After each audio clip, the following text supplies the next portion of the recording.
That's worse because then you're getting his butt particles inside your mouth. Welcome to the Throwdown. This is our first thoughts of the Open. We're in 20.2 now. 20.2. I almost said 20.1.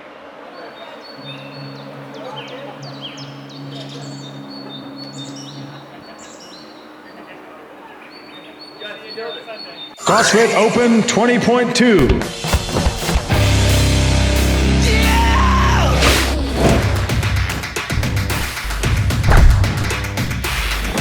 The workout 20.2 is a 20-minute AMRAP, 4 dumbbell thrusters, 6 toes to bar, 24 double unders. We just watched a pair of athletes go. Very good athletes at that. Yeah, and it was pretty grueling. Yeah. I think that's the first time, I don't know if Mia threw up or if she was like on the verge of throwing up, but she said that was the closest she's ever been to throwing up after a workout. So this is gonna be nasty. We got Mike and Mia talking over the demo, so we're gonna go to that first. Have fun, guys. It is them, right?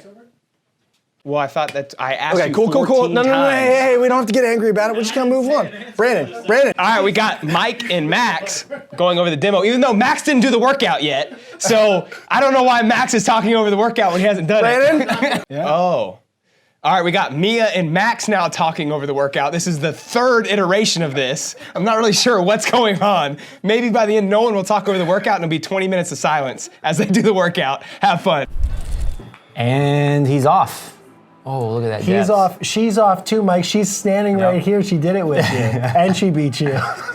Oh, right off the bat. 9 seconds in. Spoiler alert. Yeah, well, all that matters is that my depth was very believable this time. It was not unbelievable like your favorite internet judge. So first thoughts right out the gate. When I looked at this one, I thought, cool, for a 20-minute AMRAP, these are really good movements for me. Mia, what'd you think?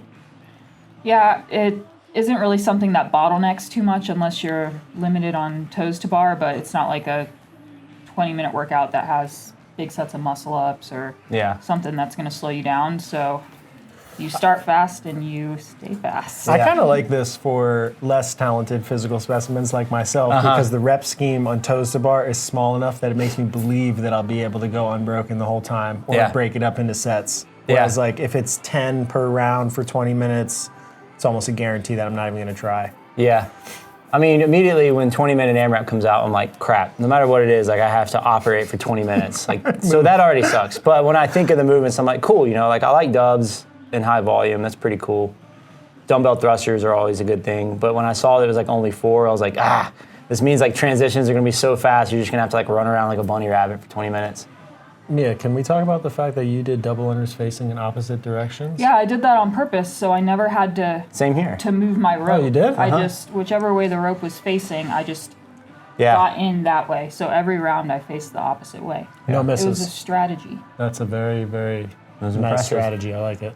So Mia is doing toe to bar unbroken every round. I'm going 3 and 3, and we're about at the same pace each time. I think you get to the rope before me each time, obviously, because you're going unbroken.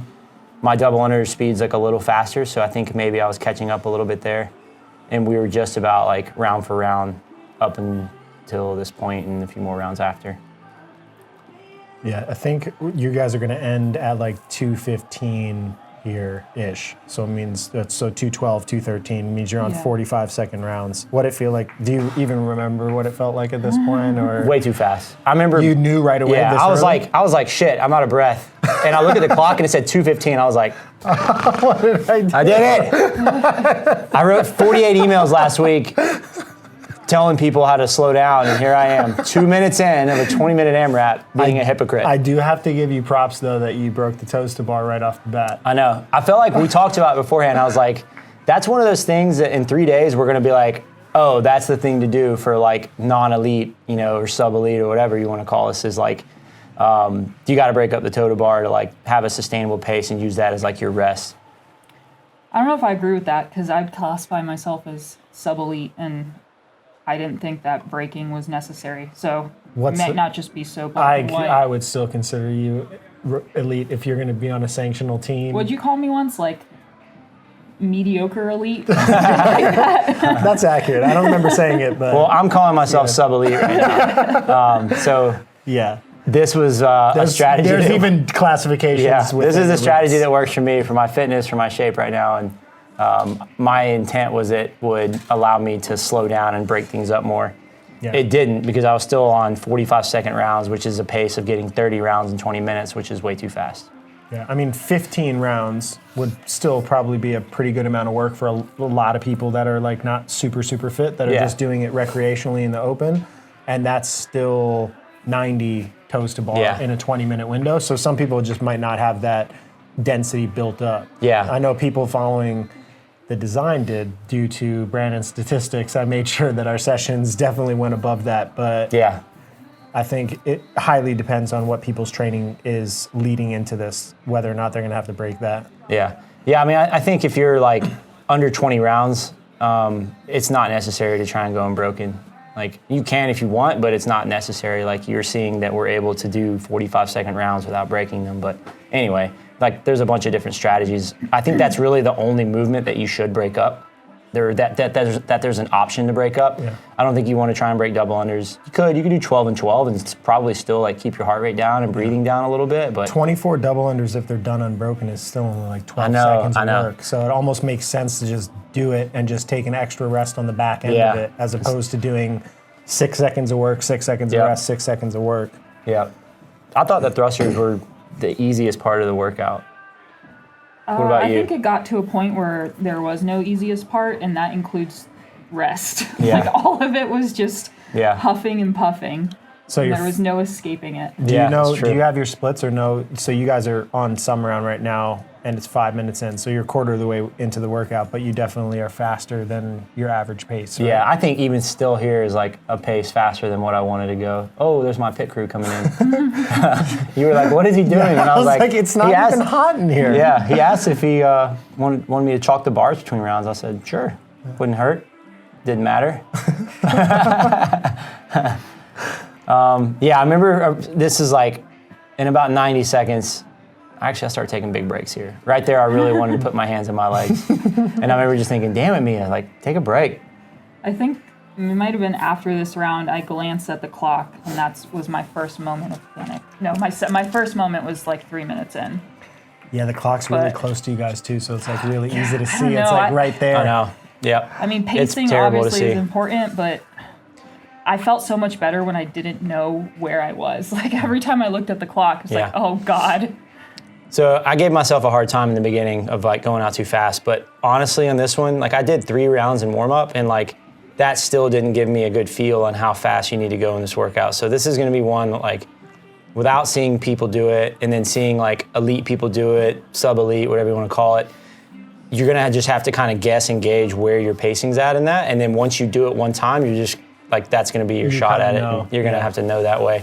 But it was like, warming up, doing 3 rounds was like hard for me to tell. Like I was like, oh, this feels pretty comfortable. I think I could hold that. Your thrusters are so much faster. Yeah, just movement speed in general. Just fall and bounce. Yeah. I think for most people, like even if you're gonna set a target, like I was talking about trying to EMOM this to chase your score. Yeah. But I still think even if I did that, I'd probably go like, all right, start on a 50-second clock for the first 2 rounds, and then go to a 55-second clock for 2 rounds, and then a minute, because I feel like there's automatically going to be some deterioration in speed in a workout you've never practiced. Yeah. But I feel like in this workout, you could have more linear pacing it could structure. Be closer. Yeah. Just because the movements I don't feel like they deteriorated much like burpees and power snatches did like last week. Last week it was really hard to have like linear splits across. Because the speed per rep is not changing that much, even if you're getting tired, you're just resting more. Yep, exactly. That makes sense. What would you do? I mean, like dub speed doesn't really slow down. Forward thruster speed doesn't really slow down. Toe to bar maybe a little, but it's only 6. Like, yeah, it's more about the rest in between. Yeah. What would you do differently if you're going to repeat it, or if for your repeat without doing you're halfway into your video review-ish. I mean, I think I would do the same thing. I would just do a video review and write down all of my transitions and have someone there telling me to pick it up 1 or 2 seconds faster every transition and just make up time there. Yeah. There's a lot of transitions. So many. Yeah. One thing I did notice is for some reason on I kept like putting my rope down further and further away from the bar, so that's added a little bit more transition, which I was not upset about, but looking back, it's just not necessary. I didn't see the whole live stream, but I saw Con Porter and I think it was McLeod doing the workout. They were pretty far. They were far. They were walking like, which is even more impressive. 10 feet, and they still got, 26 rounds or something? Yeah. Yeah, that's solid. That means probably the elite scores, or the best scores, maybe they'll have them after their repeats will probably be like 28 to 30. Yeah, I agree. I mean, this is just one of those, like this kind of time domain just felt like foreign territory. Like, I got to do it more So to much feel room comfortable. to So it's it's very easy to stop at any point. Like, you just got to, I mean, it was just suffering. It's a different suffering than last week for sure. Last week was a very like intense, dense pain right away, like really quick. And this just kind of like was that high breathing. These movements get your breathing up a little, like, and it was there for 20 minutes straight. You just kind of had to deal with it. Would you recommend that elbow on knee resting posture to people? It felt so good. I almost laid down a few times. Just take a whole nap. Next time, I'm wearing my repeat shirt, so I'm gonna go ahead and say I'm gonna redo this on Monday.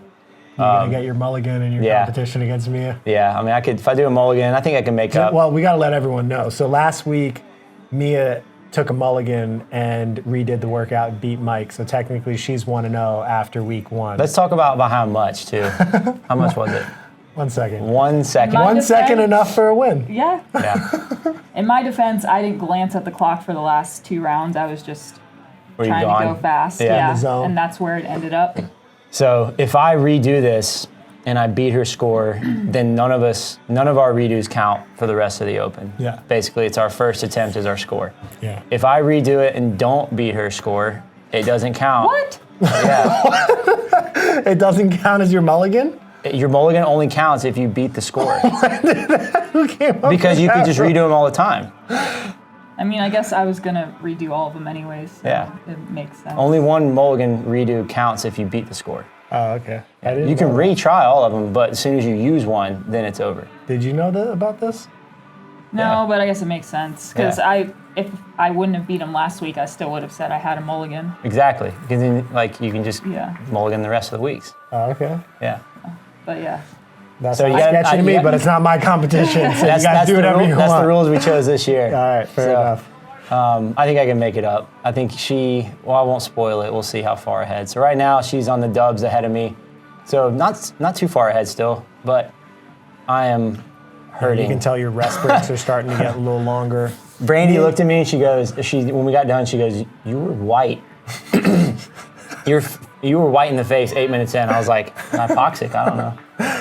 Yeah, I mean, you're going to pit crew. breathe really hard in this workout, so just try not to panic when that happens, because it's already happening here. I think you can see on my face on toes to bar, I'm like, yeah, those are some big breaths. I mean, I've never seen you breathe like that. me? No, Mia. Oh, her? Yeah. yeah, because usually I'm like, oh, I can't do any more muscle ups. I have to stand here. I think the really good guys and girls at this are just gonna they're gonna be able to go almost as fast as they can. Yeah. Like they're just gonna be transitioning so quick, and it's just gonna be like pretty awesome to watch for 20 minutes. You look like you haven't really rested. It's just like the transition movement is getting slower. I Like was you just actually kind of go thinking there that. slowly as Yeah. opposed to taking rest breaks, whereas Mike is definitely resting. Perfect timing. I'm like, fuck. Oh my God, 8 minutes left. Did we get to max out in this?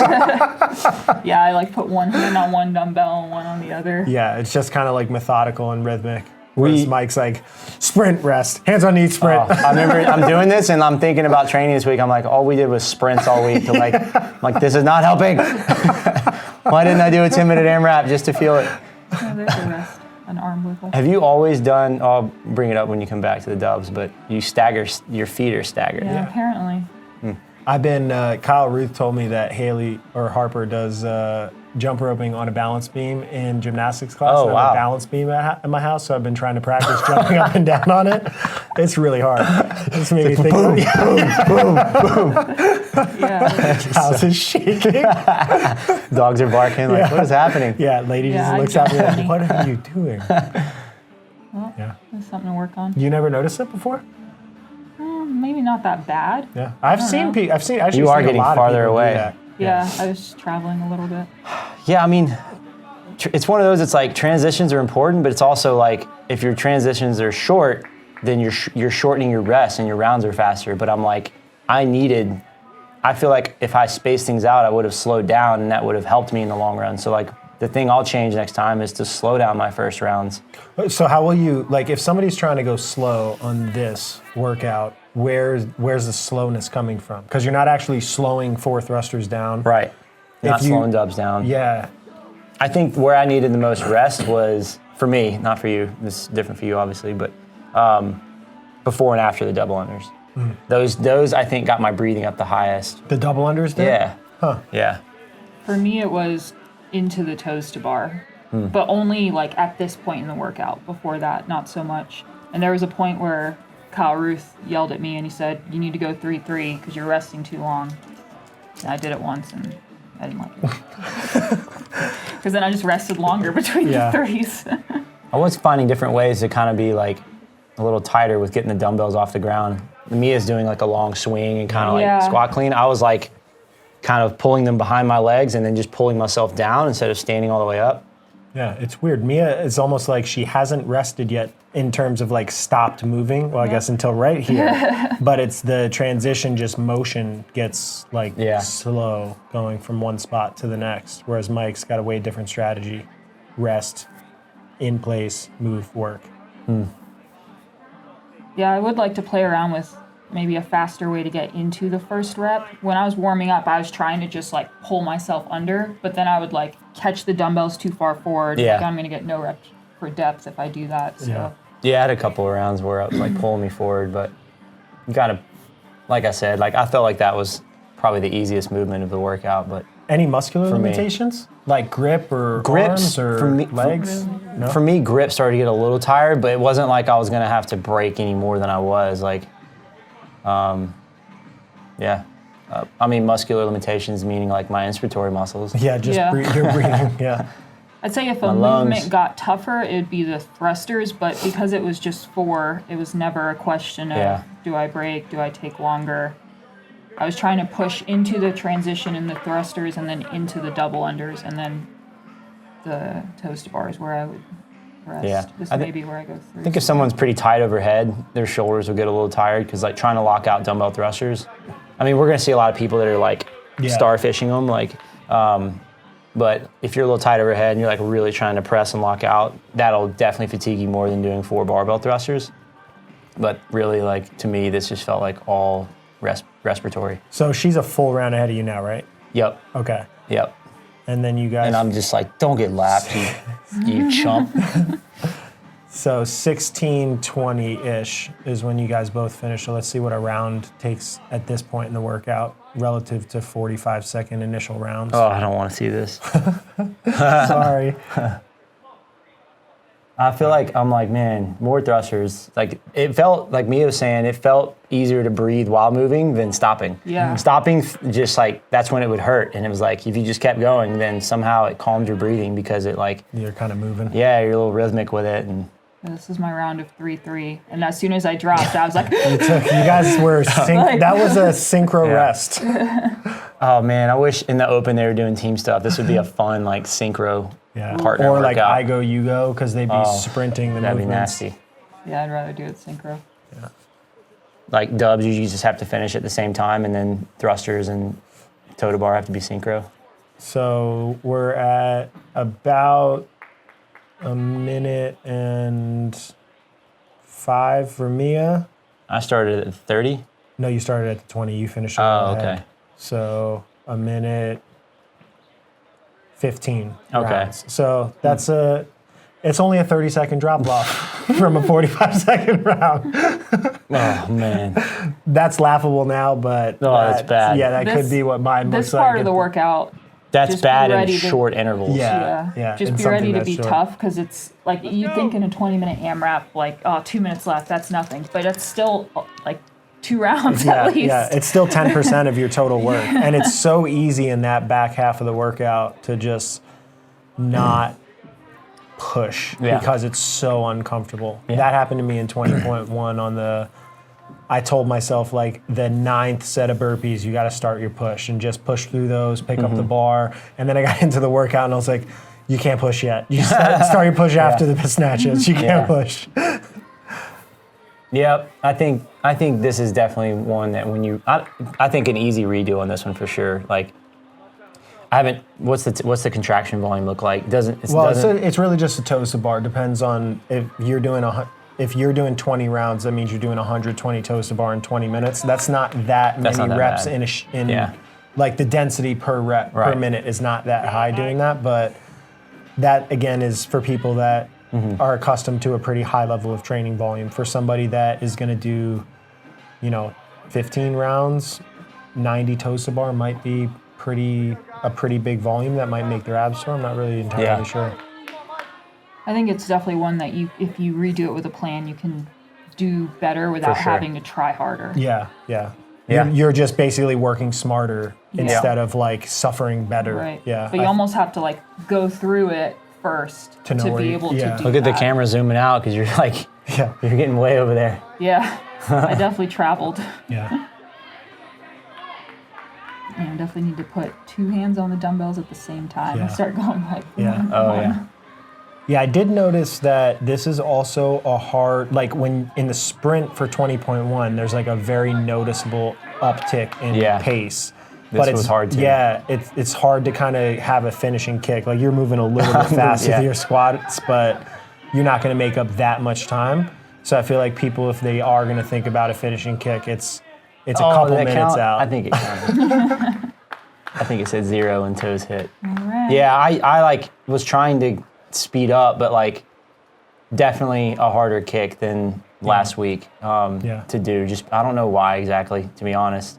So you have 2 dead performers. Yeah, I was out of breath. We literally have 2 movement standards for you tonight because the movement standards are pretty non-complex. Straightforward. So the first one is in the thruster, you cannot jerk or no re-dipping. It has to be a straight thruster, so make sure that you press all the way out and don't dip underneath it. Yep, for the toes to bar, obviously in the past opens, you can't use grips and tape together, even though it's a great combination. It's my garage combo. However, you can't use those together, and make sure on the toes bar it's pretty standard, feet behind the bar, make sure your toes touch the bar at the top. I think, any thoughts on camera placement for a workout like this, just making sure you got it in a place where you can capture toes to bar. Thirst angle.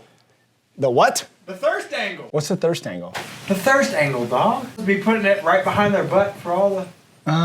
No, that's not what I was thinking. They're thirsty. Oh, they're thirsty. All right, let's break down this workout. All right, Kyle, the first thing with this workout really has to come down to setup, right? So we watched some of the demos go tonight that CrossFit put out, and they had to walk to the rope and then walk to the dumbbells and then back. And we counted some of their transitions just walking quickly, and it was like 5 or 6 seconds. So if you are an elite level athlete that wants to put in 28, 29 rounds, I assume someone's gonna be pretty close to 30, if not over that, then you're gonna wanna set up where everything's pretty close to the bar. Do you wanna kind of describe what we were talking about? Yeah, so we played around with different setups when we were out there, and one of the things that we found that worked best was setting up the dumbbells, if you can, directly underneath the toes to bar, or as close to the toes to bar as you possibly can. And then make sure in terms of bar height that you select a bar that you can get to very quickly and very easily. If you're someone that is going to be breaking the sets, try and pick a bar that isn't going to require you to have a big jump. You want to be able to get into it pretty quickly and easily and not have the jump to the bar deter you from doing your first rep. And then finally, keep the double unders. I think you want to do your double unders and be able to sidestep to your dumbbells versus try and backpedal over your dumbbells. I think backpedaling over a dumbbell is a bad idea. It's easier to see where your feet need to go, and it's just a quicker movement too because you're not kind of like hesitating to step back. I think the trick here is keep everything within 1 step or basically a half turn. That's kind of where everyone should be if you're going for a top score. If not, then we need to adjust to make sure that you are having time to transition to rest. Or set up your equipment close and take the transition time as you need. But either way works. This workout comes down to transitions for the elite level. There are potentially, if someone gets around to the 30 round mark, we're looking at 90 transitions or something like that for this workout. So that's going to be a lot of total transitions. And if each one of those takes you 3 seconds versus 4 seconds, that's going to add up to be a huge difference in the top scores in this workout. For sure. Let's talk about some of the separators. Let's start with the thrusters. I think the first thing is make sure that you don't over control the eccentric. So don't slow yourself on the way down. I think with the dumbbells, if you haven't done them before, it's kind of an awkward movement. So a lot of people you're going to see that create a lot of tension. They hold their breath and they slow themselves down. You almost got to stay loose, almost just like with the barbell. I think what is happening there is people are trying to pace themselves. They're trying to slow the movement down because they're getting tired in the middle of the workout. And the reality is that by controlling the eccentric, you're doing the opposite of that. You're potentially making yourself more fatigued. Even though you are cycling the reps faster, it's only 4 reps. Get those dumbbells off your shoulders and move on to the next piece. What about, so some other things that we talked about before we got into this, squat clean the first rep. Yeah. And I think there's probably a set of people who are watching this right now who probably shouldn't squat clean the first rep, right? Pull it up, actually get set, and get your feet set, and then go into it. But I think for anyone who's trying to turn in an elite score for this, squat clean the first rep, even don't go into full hip extension, just pull directly to the bottom of the squat clean. Yeah, I mean, again, there's going to be different iterations of how we do this based on how good you are. If you're someone that's just trying to get, hey, I want to get 15 rounds or 10 rounds or 20 rounds, those aren't going to be elite level scores. You're going to see a lot of people that are probably 26, 27, 28, 29.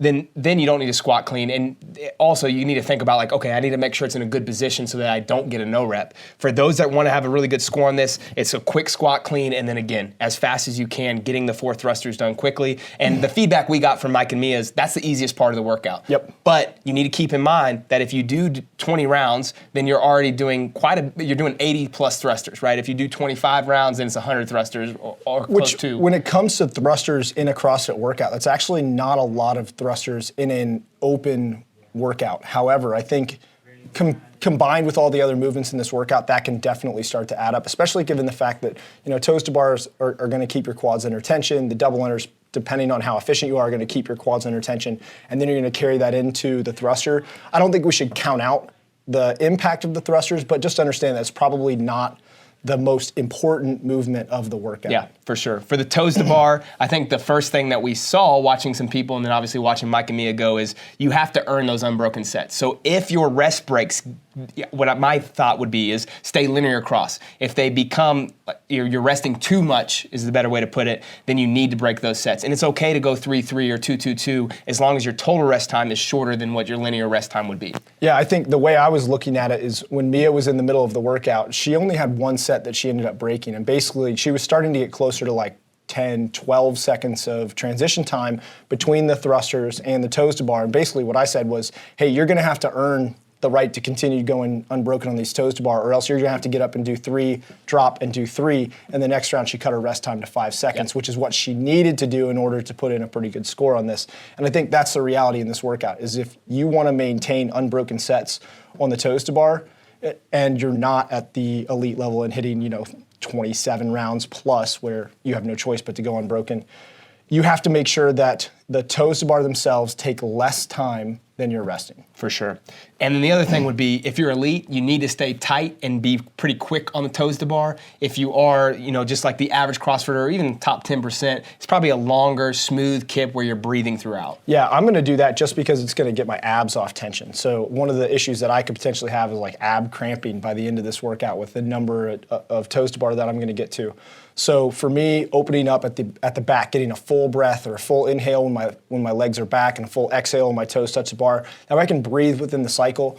At some point, I'm not going to be able to do that because the breathing's going to get, the demand for respiration is going to get too high. But I think that's a really effective way to cycle toes to bar efficiently and smoothly. But if you're trying to turn in a 30+ score, cycle rate is going to become... It's going to be huge. Yeah. Yeah. And then the last move is the double unders. If you are elite, then you can't start with singles here. If you start with singles, you're going to lose, let's just say, a second a round. And if it's 27 to 30 rounds, that's 27 to 30 seconds, which is almost another round that someone's going to be ahead of you. If you are like everyone else, then like for you, for example, I know you said, I like doing a single before I start. It keeps me in a good rhythm. If it's going to allow you to stay in a good rhythm, then do your single. But if you want to put out a great score, you're going to have to practice. And I think everyone should really practice jumping right into your first double under. Absolutely. The only other thing I was going to say here is I think trips will be devastating. We watched that with Mike out there. He was basically right with Mia the entire time. And then round 8 or 9, I'm not entirely sure where they were in the workout at that point, but he had a trip. And as soon as he had that trip, he lost contact with Mia. Mia split off, and Mike fell back a little bit. I think the same thing's going to happen. Even if you don't have someone that you're pacing off of, a trip could be devastating. I think the key word is could be, if you allow it to. I think my cue for people is always step over the rope and keep going. Unless you're taking an intentional break in a double under when you trip, that doesn't mean you need to stop and put your hands on your knees and start breathing. I speak from personal experience. I've been there. What you need to do instead is step directly over the rope and start turning the rope again. If you do that, you minimize the impact of a trip. If you need to take an intentional break in the middle of a set of 24, take the intentional break. But if you trip, just step and go. Yeah, I think what happens is we trip and then we panic. We try to quickly get back to it, and then, or you are tired, but then either way, you get panicked to where you try to hurry up the next set, and then you start tripping more and more and more. So it is okay, step through the rope, take a deep breath, and then get your rhythm again, because I think that's going to be important, especially over 20 minutes. Yeah, and the only other thing I'll say for double unders, make sure you warm up your double unders well, because depending on how many reps you're going to get here, or how many rounds you get into, this is well over 400 double unders for I think that's our final thoughts, right? So we want to talk about transitions a little bit, because that is probably the most important part for most people. They have to get to the next movement quickly. But it also still does add up. Individually, there might not be, everyone's kind of trained 80 thrusters, let's say if you did 20 rounds, or 100 and something toes to bar if you've done so many rounds. But it adds up quickly in the fact that you're transitioning so fast, and we saw that. Mia came afterward and said, like, this was one of the hardest workouts she's ever done, and she's Fran Lung from a 20-minute workout. Right, and she's very aerobic. I mean, she's great at that stuff, but it is going to take its toll, so don't look at the numbers and say, well, 4 is easy, 6 is easy, 24 is easy, and think you're just going to crush it. So come up with a pace that's going to work for you, and then set a goal beforehand, and then kind of break out your rounds, knowing where you need to hit. That doesn't mean you, like, wait until the next minute to start your next round. You can bank some time, but come up with a plan before you start this workout, because again, you're going to look at the clock and it's going to be 3 minutes in, you're already hurting pretty bad, and then that's when people panic. Just to circle back on it, you mentioned that here, we mentioned it at the beginning, transitions are probably the key to an elite score in this workout. For everyone else, the transitions are potentially one of the places that you can take some rest, because the reality is with a set of 4, a set of 6, and a set of 24, there's just no built-in time for you to take a breather in there. So your breathers are going to have to be between the movements. For those that are trying to get an elite score, there's no breathers. Yeah, and that's where transitions really matter. You do need to set up where everything's close, and you need to make sure that you keep everything tight as far as the transitions go, and keep your rest breaks linear throughout. Awesome. Project Pat, take it away. It's a wrap, you know what I'm saying? Your boy Project Pat in this thing, man. Hey, look, man, thank y'all for watching Training Think Tank's YouTube channel. Y'all hit that motherfucking subscribe button, you know what I'm saying? So y'all go ahead, man. Thank y'all for watching the channel, you know what I'm saying? Hit that motherfucking subscribe button. Let it be known, what it be known, what it be known, you know what I'm saying? Pat